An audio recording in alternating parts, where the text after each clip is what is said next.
atas setiap orang-orang Bapa yang ada di muka bumi ini Tuhan, mengakui bahwa Engkau Yesus Raja di atas segala raja, mengakui Tuhan daripada bibir mulut setiap Tuhan ciptaan-Mu Tuhan, bahkan Tuhan gunung-gunung Tuhan, bahkan Tuhan setiap Tuhan pohon-pohon tumbuh-tumbuhan memuliakan nama-Mu Tuhan, sebab Engkau Tuhan pencipta kami Tuhan, dan kami Tuhan sangat Tuhan berterima kasih Engkau menjadikan kami Tuhan menjadi ciptaan yang paling mulia Tuhan di antara setiap ciptaan-Mu Tuhan, dan Engkau Bapa yang layak Tuhan menerima setiap pujian penyembahan kami. Dan sekarang pun Tuhan kami mohon kepada-Mu Tuhan, berkatalah Engkau Tuhan, nyatakan Tuhan kuasa dan hadirat-Mu Tuhan akan melanda seluruh kehidupan kami, akan memberikan setiap pujian penyembahan kepada-Mu. Di dalam nama Yesus kami berdoa dan bersyukur. Haleluya, amin. Haleluya. Sumber kuat kita adalah hanya Yesus satu-satunya. Amin. Kita angkat pujian ini saudaraku. Sumber kuatku. Haleluya. Mari tepukkan tanganmu saudaraku.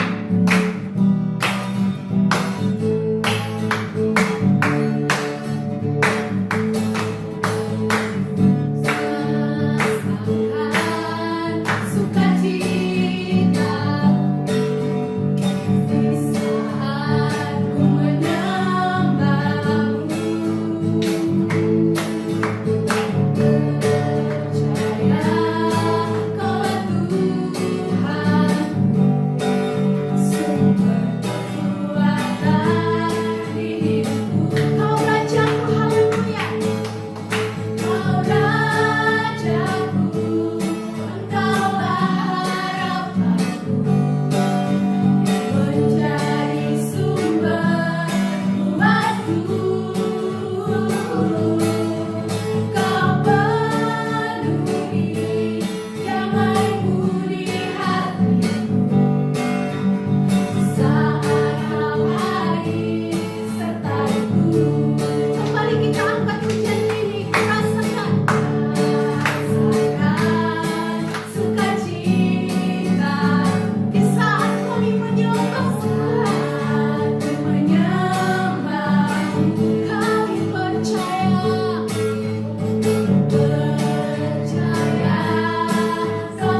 sesuatu yang baru.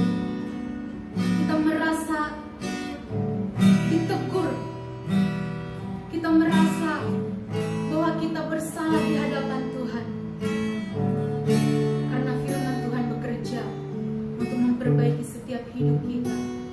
Dan sekarang pun kita percaya dan yakin firman Tuhan yang akan berkuasa mengubahkan seluruh kehidupan kita, saudaraku.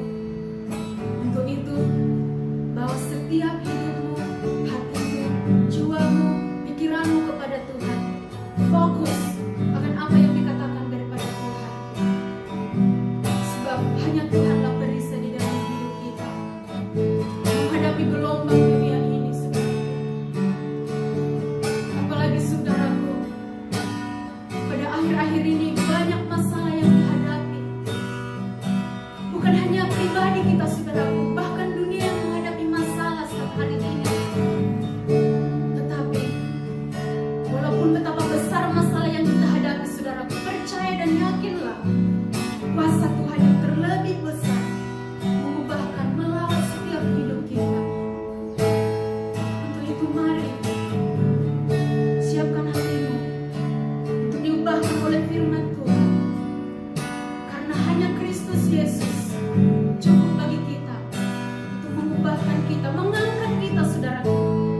Tuhan perisa di dalam hidup kami.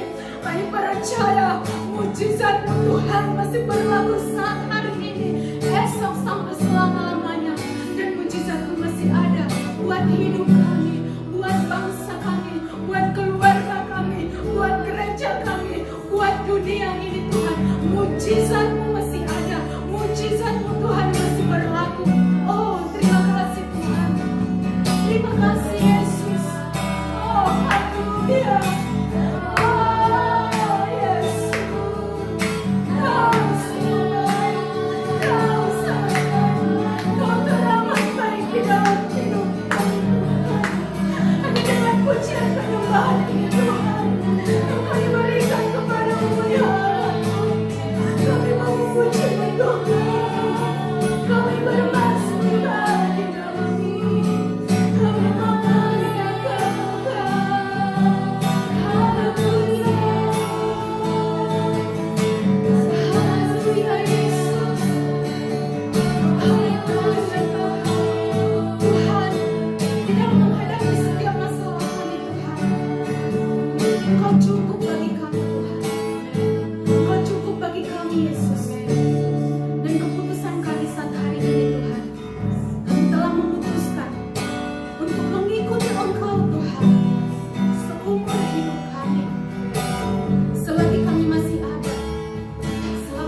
pengalaman saat kami Tuhan memutuskan Tuhan untuk mengikuti Engkau Bapa. Setiap proses demi proses Tuhan, kami Tuhan setia di dalamnya, karena kami tahu Tuhan di dalam setiap proses Tuhan Engkau Bapa akan memurnikan setiap kehidupan kami Tuhan, dan melayakkan kami menjadi warga daripada kerajaan surga Tuhan. Terima kasih Bapa, terima kasih Yesus. Inilah pas setiap kehidupan kami serahkan ke dalam tangan-Mu. Kau pimpin kami Tuhan dengan kuasa Roh Kudus.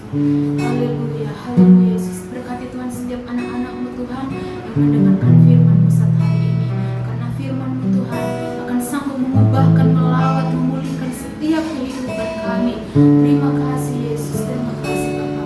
Yang di dalam nama Yesus kami telah berdoa bersyukur. Mari kita sama-sama katakan haleluya, amin. Haleluya, amin.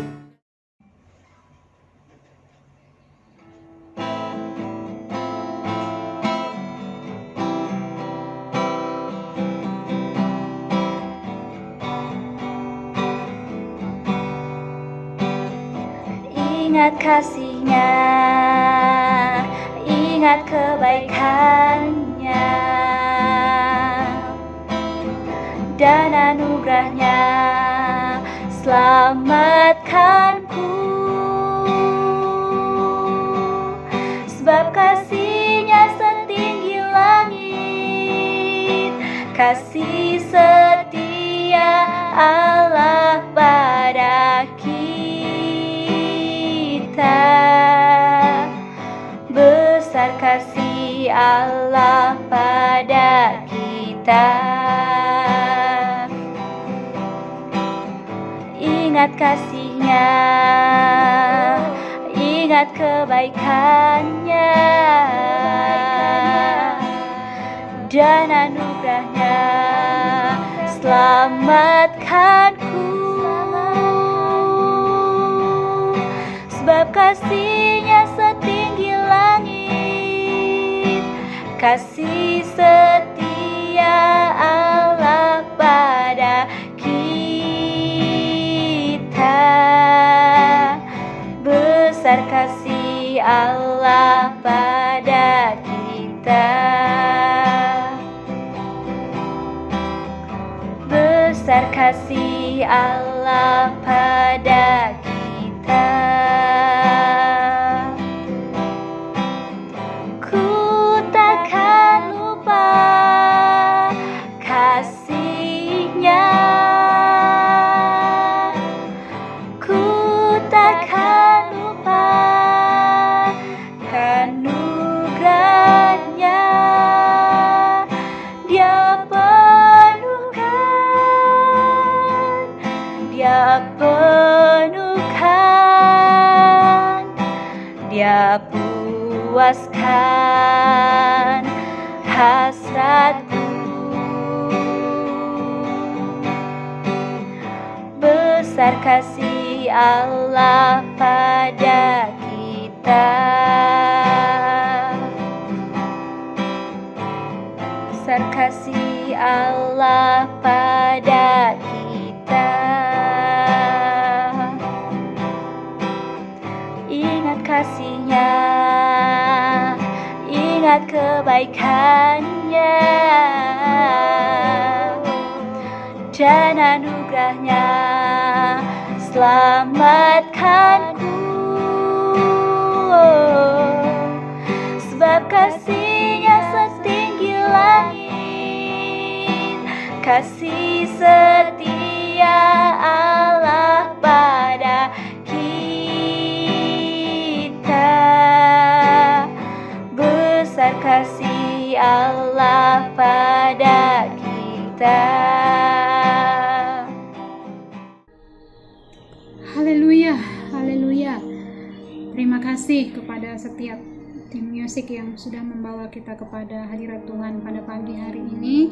Dan seperti pujian yang kita naikkan tadi yang bertajuk ingat kasih-Nya, ingat kebaikan-Nya, merupakan tajuk khotbah saya kepada kita pada pagi hari ini, saudara-saudari, tentang kasih Bapa. Mari melalui pujian ini kita senantiasa merenungkan kasih Bapa dalam hidup kita. Kita senantiasa merenungkan, mengingati kasih Tuhan di dalam kehidupan kita. Amin. Amin. Selain mengucapkan selamat hari Bapa kepada Bapak Sarah dan juga kepada Bapak Joel.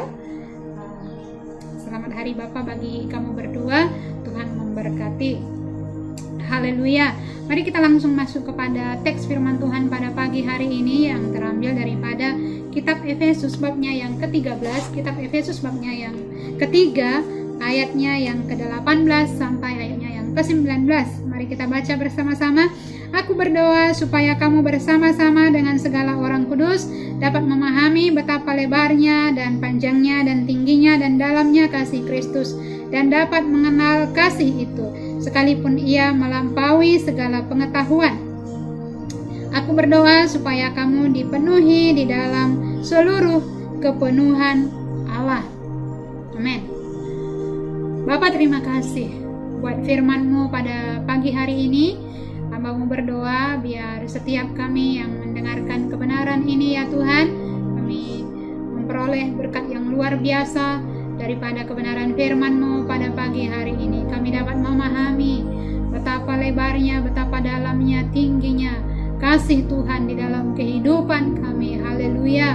Kami berdoa juga ya Bapa supaya firman ini dapat mengubah hidup kami. Haleluya. Di dalam nama Yesus Kristus kami memohon. Amin. Amin. Saudara-saudara yang dikasihi oleh Tuhan, ini adalah doa Rasul Paulus kepada sedang jemaat yang ada di Efesus, supaya sedang jemaat di Efesus itu memahami betapa dalamnya, betapa lebarnya, betapa tingginya dan dalamnya kasih Tuhan dalam hidup mereka. Dan tidak hanya memahami saja, tetapi mengenali kasih itu. Yang menjadi persoalan ataupun yang menjadi pertanyaan kepada kita pada pagi hari ini adalah kasih yang bagaimana yang perlu kita pahami, kasih yang bagaimanakah yang perlu kita kenali sebagai anak-anak Tuhan. Pesan Tuhan tentang kasih tidak habis-habisnya di dalam firman-Nya. Pesan Tuhan tentang kasih tidak pernah habis, tidak pernah berhenti-henti buat setiap anak-anaknya. Sebab firman Tuhan berkata dalam Ratapan 3 ayatnya yang ke-22 sampai 23 berkata, tak berkesudahan kasih setia Tuhan, tak habis-habisnya rahmat-Nya, selalu baru setiap pagi, besar kesetiaan. Amin. Luar biasa. Amin. Setiap pagi kasih setianya baru. Luar biasa Tuhan kita itu.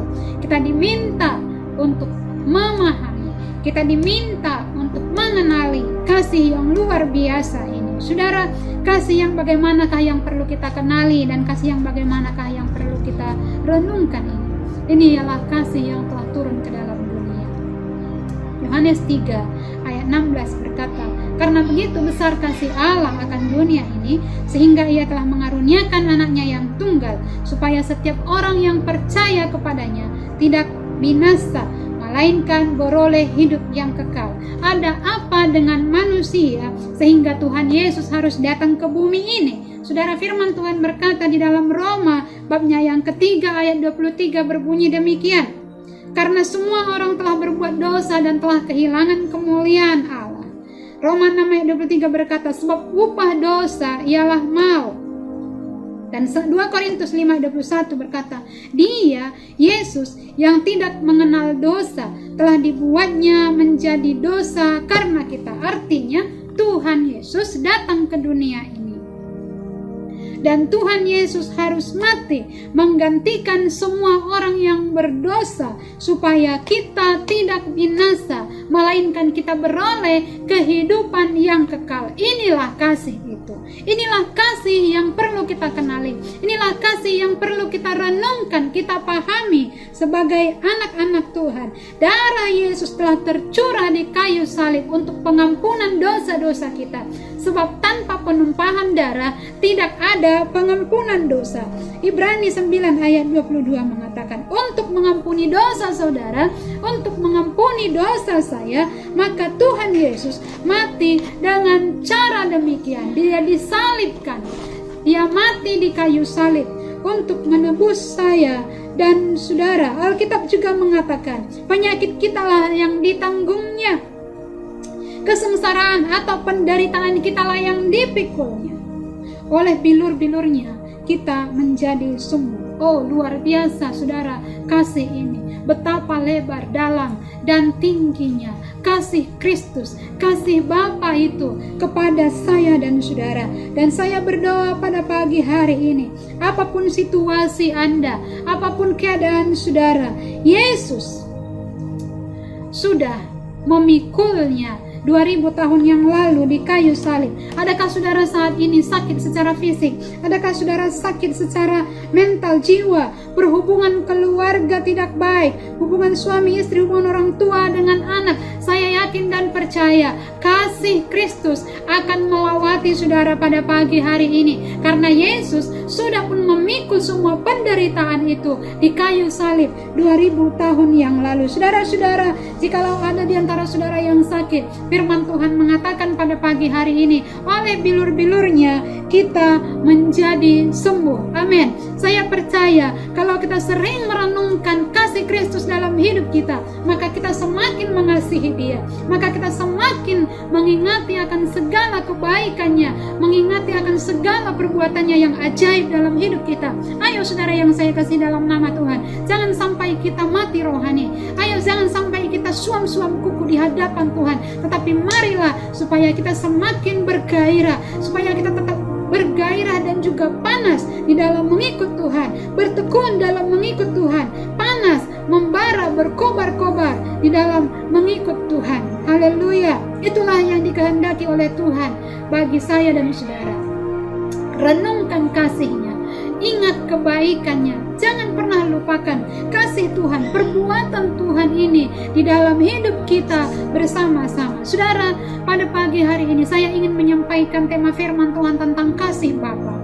Tuhan Yesus mengajar murid-muridnya untuk berdoa demikian, Bapa kami yang di surga, dikuduskanlah namamu, datanglah kerajaanmu, jadilah kehendak-mu di bumi seperti di surga. Nah, saudara, dalam ayat-ayat yang seterusnya, Yesus juga tidak hanya mengajarkan doa ini tentang penyembahan, tetapi juga tentang bagaimana kita berdoa memohon permohonan-permohonan kita kepada Bapa di surga. Jelas di dalam ayat ini, di dalam Matius babnya yang ke-6 ayat 9 sampai 13 itu, ini berbicara tentang doa yang ditujukan kepada Bapa di surga. Allah manakah selain Allah kita, selain Tuhan kita yang bisa kita panggil Bapa? Tidak ada, bukan? Hanya Dia Bapa kita, hanya pencipta. Dia adalah pencipta langit dan bumi. Dia adalah Bapa kita. Kepunyaannya lah emas dan perak. Dia adalah Bapa kita. Segala sesuatu yang ada di semesta alam ini adalah kepunyaan Dia. Hagai 2 ayat 9 berkata demikian, kepunyaankulah perak dan kepunyaankulah emas. Dialah Bapa kita.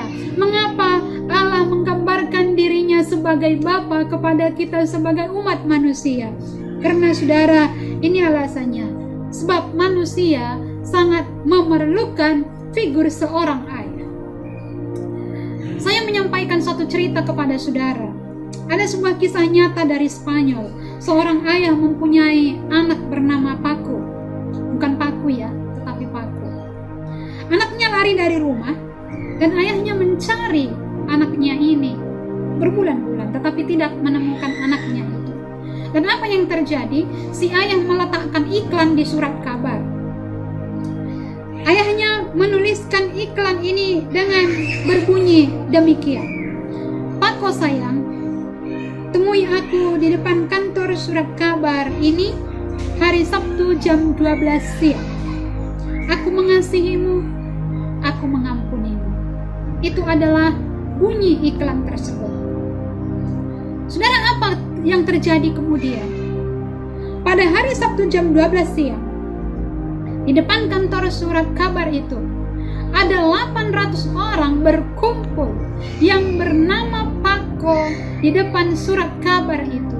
Ternyata saudara, ayat ini, cerita ini menunjukkan bahwa ramai orang yang sedang bermasalah dengan Bapa dia. Ramai orang yang memerlukan kasih sayang seorang Bapa. Ramai orang yang memerlukan kasih sayang seorang ayah. Ada sebuah statistik mengatakan begini, orang-orang yang kehilangan kasih Bapa akan tumbuh dengan kelainan perilaku, kecenderungan bunuh diri dan menjadi kriminal yang kejam.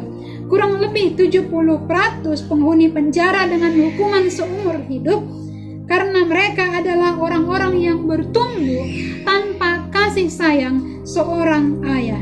Saudara-saudara, ada sebuah statistik lain yang mengatakan sebuah keluarga kalau ibunya rohani sedangkan ayahnya tidak rohani, maka 30% dari anak-anaknya yang rohani.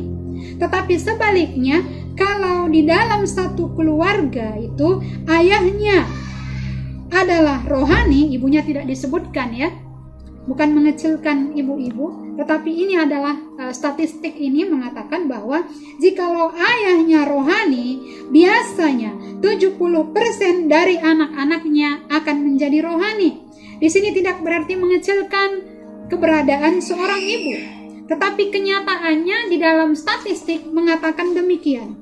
Saudara, kalau kita melihat di dalam Mazmur 128, berbunyi demikian, kalau seorang suami atau kepala keluarga takut akan Tuhan, maka istrinya akan seperti pohon anggur yang subur di dalam rumahnya, dan anak-anaknya akan seperti tunas pohon zaitun di sekeliling mejanya.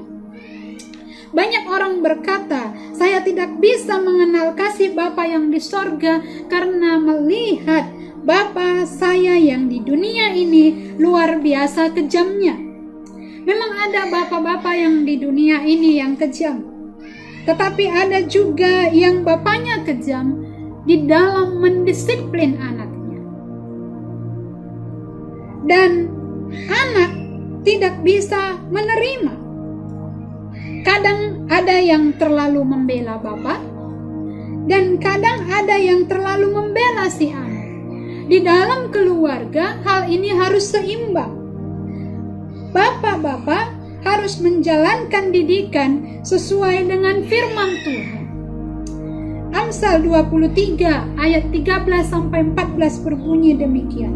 Jangan menolak didikan dari anakmu, ia tidak akan mati kalau engkau memukulnya dengan rotan. Engkau memukulnya dengan rotan, tetapi engkau menyelamatkan nyawanya dari dunia orang mati. 19 ayat 18 berbunyi demikian. Hajarlah anakmu selama ada harapan, tetapi jangan engkau menginginkan kematiannya. Amsal 13 ayat 24. Siapa tidak menggunakan tongkat benci kepada anaknya, tetapi siapa mengasihi anaknya menghajar dia pada waktunya.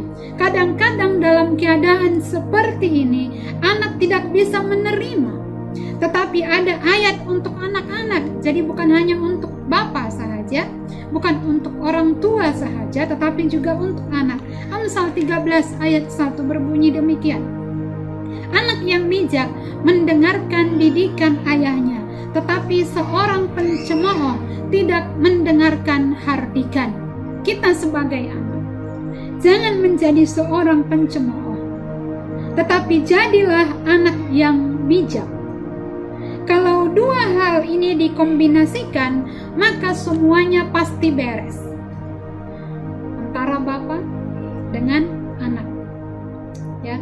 Saya berbicara di antara kita orang-orang yang mengenal Tuhan. Nah, saudara, kalau kita membaca di dalam kitab Maleakhi 4 ayatnya yang ke-5 sampai dengan ayatnya yang ke-6. Sesungguhnya aku akan mengutus Nabi Elia kepadamu menjelang datangnya hari Tuhan yang besar dan dahsyat itu. Maka ia akan membuat hati bapa-bapa berbalik kepada anak-anaknya dan hati anak-anak kepada bapa-bapanya, supaya jangan aku datang memukul bumi sehingga musnah. Inilah kasih Tuhan. Memang kadang-kadang permasalahan antara bapa dan anak yang anak tidaklah sederhana. Siapakah Nabi Elia yang diutus Tuhan? Apa yang dimaksudkan hari Tuhan yang besar dan dahsyat itu? Hal ini berbicara tentang hari kedatangan Tuhan Yesus yang pertama maupun yang kedua, saudara-saudari. Menjelang kedatangan Tuhan Yesus yang pertama yang dimaksudkan dengan Nabi Elia adalah Yohanes Pembaptis. Menjelang kedatangan Tuhan Yesus untuk kedua kali yang dimaksudkan Nabi Elia adalah gereja Tuhan yang memiliki pelayanan. Gereja Tuhan yang memiliki pelayanan dengan roh dan kuasa Elia, di mana di gereja Tuhan berperanan untuk melayani orang tua dan anak. Gereja Tuhan berperanan untuk memulihkan, untuk melayani perhubungan orang tua dengan anak. Saudara, mari kita melihat perumpamaan tentang anak yang hilang. Saudara-saudari, perumpamaan anak yang hilang ini memperlihatkan kepada kita bagaimana anak yang hilang itu membuat keputusan untuk kembali kepada bapaknya. Saudara, bila kita melihat kisah perumpamaan anak yang hilang ini ialah perumpamaan yang diberikan oleh Tuhan Yesus. Ada seorang bapa mempunyai dua anak bungsu dengan anak yang sulung. Dalam Lukas 15 ayatnya yang ke-12 sampai 22 mengatakan bahwa anak yang bungsu itu berkata kepada bapaknya supaya bapaknya membagikan harta yang menjadi hak kepada dia. Kalau kita melihat di dalam ayat-ayat seterusnya, dia kata bahwa ayahnya membagi-bagikan harta itu kepada kedua anaknya. Walaupun papanya masih hidup, tetapi papanya sudah pun memberikan apa yang diberikan, apa yang diminta oleh anak tersebut. Dan sesudah dia mendapatkan apa yang menjadi haknya daripada papanya, dia pergi meninggalkan papanya dan memiliki kehidupan yang sangat berbeda dengan apa yang dia miliki ketika dia berada di tempat bapaknya. Dia pergi keluar daripada lingkungan papanya dan menghabiskan hidup berfoya-foya di luar daripada kawasan rumah dia. Dan sesudah keberadaannya hampa, sesudah harta yang dia dapatkan itu habis difoya-foyakan, apa yang terjadi? Kehidupannya menjadi melarat.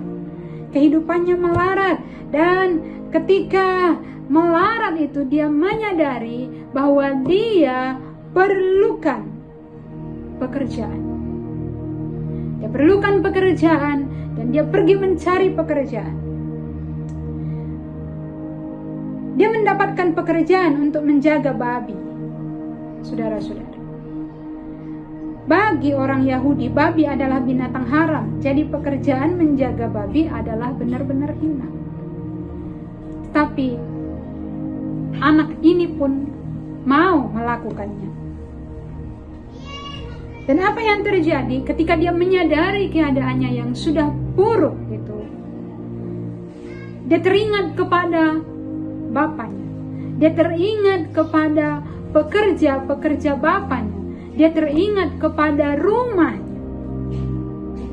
Dia menyadari keberadaannya yang sudah hina. Dia menyadari keberadaannya yang sudah buruk sama sekali, dan dia merasa dirinya tidak layak lagi disebutkan sebagai anak bapaknya. Dia membuat keputusan, dia membuat suatu niat di dalam hatinya bahwa dia akan pergi kembali berjumpa dengan bapaknya dan mengatakan bahwa dia bukan lagi anak, tetapi supaya papanya menjadikannya menjadi salah seorang upahan di daerah ataupun di kawasan papa dia. Ya, dan saudara, apa yang terjadi? Ketika anak bungsu itu mau kembali ke rumah bapaknya, keputusan seperti ini sangatlah penting. Kadang-kadang saya melihat anak yang terhilang tidak bisa kembali lagi kepada bapaknya karena tidak mengambil keputusan seperti anak bungsu ini. Mungkin ada di antara saudara seperti ini. Engkau sedang mengalami pergumulan, keadaanmu sedang tidak baik. Saudara-saudara, saya mencabar kamu pada saat ini. Saya mengajak kamu kembali. Ayo cepat ambil keputusan seperti anak bungsu ini. Kembalilah kepada bapaknya. Kembalilah kepada bapak kamu. Saya membaca bagian ini kepada saudara. Ketika ia masih jauh, ayahnya telah melihatnya, lalu tergeraklah hatinya oleh belas kasihan. Terlihat sekali saudara-saudari pada ayat ini mengatakan bahwa papanya sangat menanti-nanti kedatangan anaknya tersebut. Papanya sangat menantikan kepulangan anaknya tersebut ke rumahnya. Ayahnya itu berlari mendapatkan dia lalu merangkul dan mencium dia. Kata anak itu kepadanya, "Bapa, aku telah berdosa terhadap surga dan terhadap Bapa. Aku tidak layak lagi disebutkan anak Bapa." Tetapi ayah itu berkata kepada hamba-hambanya, "Lekaslah, bawa kemari jubah yang terbaik, pakaikanlah itu kepadanya dan kenakanlah cincin pada jarinya dan sepatu pada kakinya." Kasih Bapa kepada kita seperti ayah ini. Kasih Bapa kepada kita seperti ayah si bungsu ini. Ya. Kita melihat apakah maksud daripada kata mencium di sini.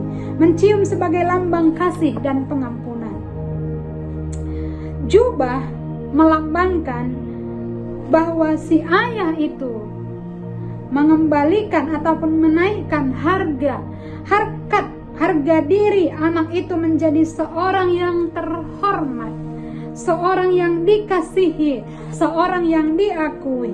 Cincin artinya mendapat kembali kepercayaan. Si bungsu ini mendapat kembali kepercayaan daripada papanya, mendapat kembali kedudukan sebagai anak dan wibawa ataupun otoritas sebagai anak di dalam rumah papanya. Sepatu mengaku sebagai orang merdeka. Saudara-saudari yang saya kasihi di dalam nama Tuhan Yesus, ada seorang pelukis Cina yang bertobat. Dia mau menggambarkan kasih Bapa melalui kisah anak yang terhilang ini. Pelukis itu mendapatkan gambaran tentang kasih Bapa sebagai berikut. Bapaknya sedang berlari, jubahnya berkibar-kibar. Dengan muka yang berseri-seri, Bapa menyambut anaknya yang pulang. Dan yang luar biasa dalam lukisan itu adalah kasut bapaknya berbeda antara yang kanan dengan yang kiri. Warna kasutnya juga berbeda. Ini dikarenakan karena papanya sedang terburu-buru menyambut kedatangan anaknya tersebut. Ini menandakan bahwa papanya tidak peduli dia mau pakai kasut apa. Yang jelas, dia sangat bersukacita. Yang jelas, dia sangat bangga karena papanya kembali, karena anaknya kembali. Dan dia menyambutnya. Dia tidak kisah mau pakai sepatu apa, mau warna apa. Janji dia terburu-buru, sangat bersukacita. Dia sangat gembira untuk menyambut anaknya tersebut. Itulah kasih Bapa. Jadi saudara-saudara yang saya kasihi dalam nama Tuhan, alangkah berbahagianya jika seorang anak yang hilang, jika seorang anak yang sudah lama tidak menyatu dengan papanya, si anak membuat keputusan untuk kembali dengan papanya. Jadi tidak ada alasan bagi kita untuk berputus asa dan merasa tertolak, karena kasih Bapa itu sungguh tak terselami. Betapa lebar, betapa panjang, betapa tinggi dalamnya kasih Bapa, sekalipun melampaui segala pengetahuan. Alkitab berkata, saudara, mengajak kita, doa Rasul Paulus ini mengajak kita supaya kita kembali merenungkan, kita kembali mengingat betapa dalamnya, betapa lebarnya, betapa panjang, betapa tingginya kasih Bapa itu bagi saya dan saudara. Saudara, saya mendorong saudara sempena Hari Bapa ini, bagi kamu yang memiliki hubungan tidak baik dengan Papa kamu, buatlah satu keputusan pada hari ini. Pada pagi hari ini buatlah satu keputusan untuk kembali kepada Papa. Lepaskanlah belenggu-belenggu yang mengikat kamu, yang mengikat hati kamu, yang membuat mata kamu buta sehingga kamu tidak bisa melihat kasih sayang Papa itu kepada kamu. buat keputusan. Lihat anak yang bungsu ini. Lihat anak ini membuat satu keputusan untuk kembali kepada Bapa.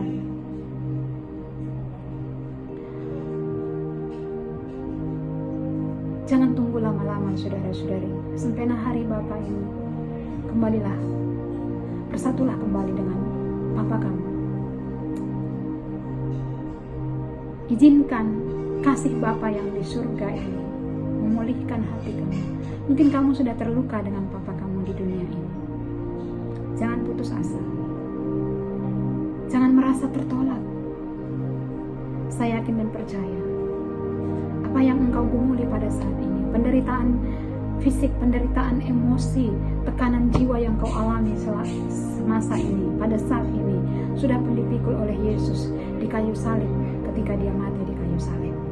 Sebabnya saudara-saudari, terimalah kasih Bapa ini untuk memulihkan hatimu, untuk memulihkan hidupmu, untuk memulihkan perhubunganmu dengan Bapa kamu. Terimalah kasih Bapa ini di dalam hidupmu. Betapa lebar, panjang, tinggi dalamnya kasih Bapa, sekalipun melampaui segala pengetahuan. Renungkan, ingatlah segala kebaikan Tuhan dalam hidupmu. Ingat segala kebaikan Bapa dalam hidupmu, dalam hidup kita masing-masing. Dan biarkanlah kasih Bapa itu memenuhi hati kita. Kasih Bapa yang dari surga itu memenuhi jiwa kita, memulihkan jiwa kita, memulihkan hati kita. Haleluya. Terima kasih Tuhan. Bapa, kami bersyukur buat firman-Mu pada pagi hari yang indah ini, yang mengajak kami supaya kami memahami betapa lebar, betapa dalam, panjang dan tingginya kasih Allah, kasih Bapa dalam hidup kami. Bapa, hamba berdoa, biarlah kasih Bapa mengalir memenuhi setiap hati kami, setiap hati para pendengar yang ada di live streaming ini ya Tuhan. Lawati mereka, banjiri hati mereka dengan kasih-Mu pada pagi hari ini ya Tuhan. Hamba berdoa di dalam nama Yesus Kristus, biarlah kami semakin mengingat-ingat dan tidak akan pernah melupakan kasih Tuhan dalam hidup kami. Biarlah kami senantiasa merenungkan kasih Tuhan dalam kehidupan kami yang senantiasa baru setiap pagi ya Tuhan. Oh, terima kasih Bapa. Oh, Rianda Rabaraya Sikiriande.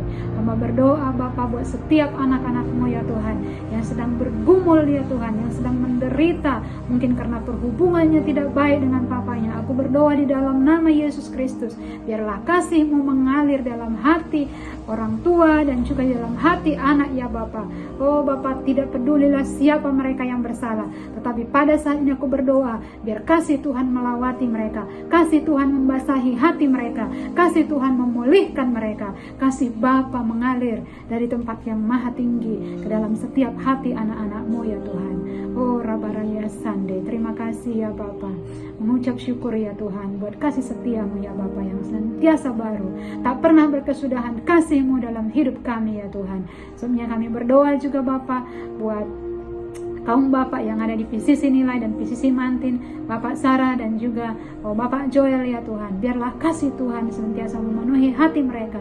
Jadikan mereka menjadi seorang Bapak yang kuat di dalam Tuhan. Jadikan mereka menjadi seorang Bapak yang cinta Tuhan, yang takut akan Tuhan, dan senantiasa ingat akan kasih dan kebaikan Tuhan di dalam hidup mereka ya Bapak.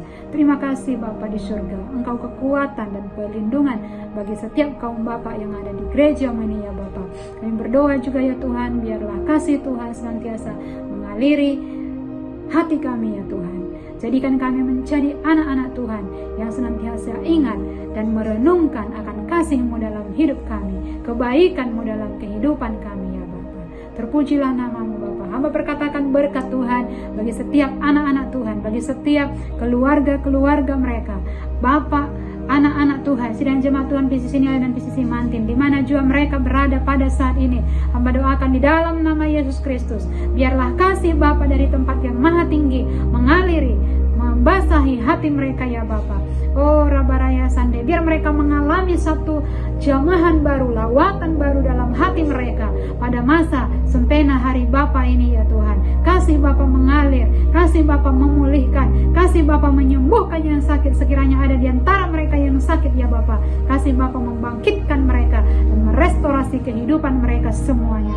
Di dalam nama Yesus Kristus, anugerah yang daripada Allah Bapa, cinta kasih daripada Yesus Kristus Tuhan kita, dan persekutuan Allah Roh Kudus memberkati dan mengayomi hidup kita mulai saat ini sampai Maranatha, Yesus datang kali yang kedua menjemput setiap orang yang percaya kepada Tuhan. Haleluya.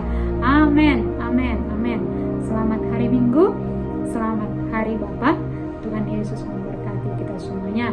Salam.